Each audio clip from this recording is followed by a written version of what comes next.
Okay, hello everybody. Back again with another book.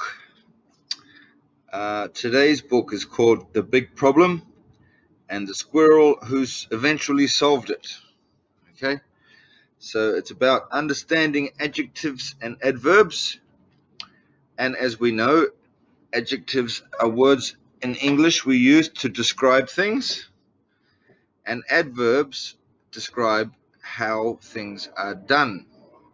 Okay, so the way that in which the verb is performed or adjective. Okay, right, here we go. The squirrels had a big problem. A big problem. A scaly, striped, and spotted problem. A problem with 3 teeth, tiny horns, and a sturdy tail. The problem was sitting over the spot where the squirrels buried their best acorns. Right, here we go. So sturdy means strong, another word for strong.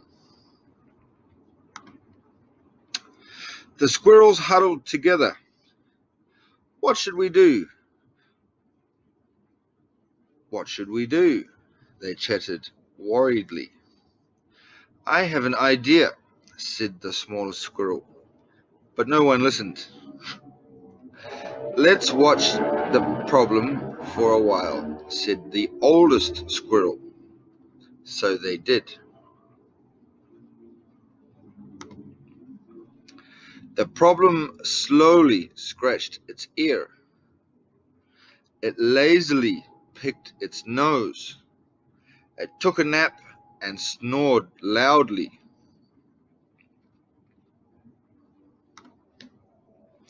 The problem talked to its mother on the phone.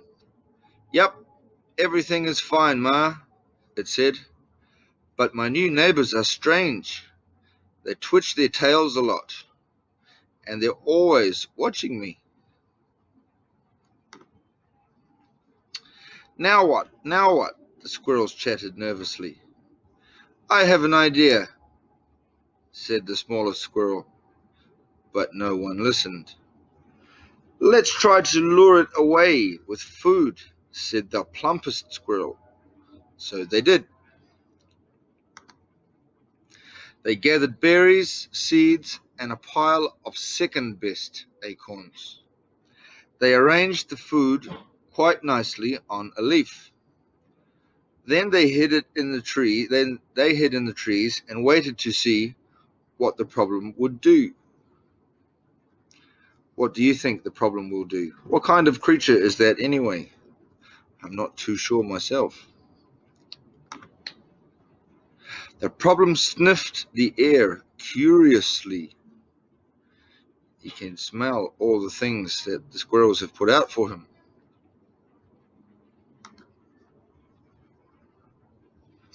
But the problem didn't budge.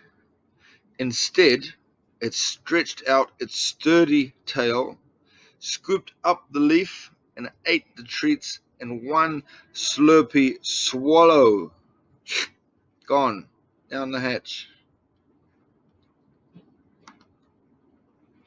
What's next? What's next? The squirrels chattered anxiously. I have an idea, said the smallest squirrel, but no one listened. Let's throw things at it, said the most daring squirrel.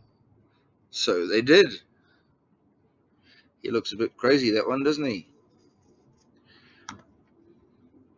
They threw twigs, sticks, and branches. They threw pebbles. The most daring squirrel threw a battered old golf ball. Look at that. All throwing different things, but nobody is listening to the little squirrel. I think the little squirrel might have a good idea, but he hasn't said it yet. The problem looked annoyed, but still didn't move. They hit him in the head with rocks and a golf ball. Poor creature. Instead, it whispered into its phone. I don't understand these neighbors at all, Ma. First they stare at me, then they make me a nice appetizer plate, and now they just did a weird dance, jumping up and down and tossing sticks and things. I'm baffled. Means he's very confused. The squirrels groaned. Well, I guess we've tried everything, said the grumpiest squirrel. Those acorns are lost to us forever. He doesn't look very happy, does he?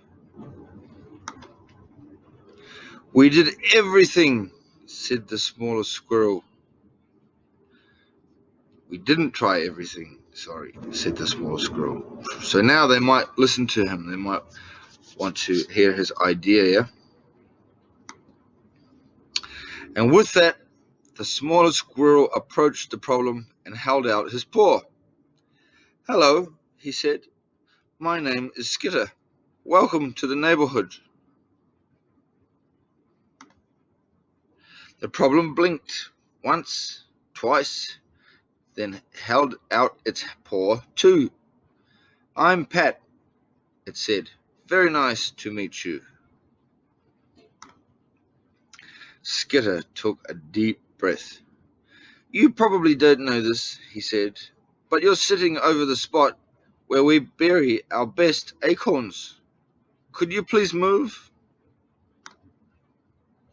Pat blinked once, twice.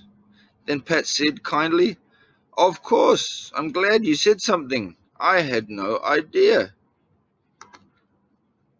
From that moment on, Pat and the squirrels were friends. Good friends. So the moral of the story is, if you want somebody to do something for you, just ask them nicely, and most probably they will be happy to help. All right, thank you. Well done.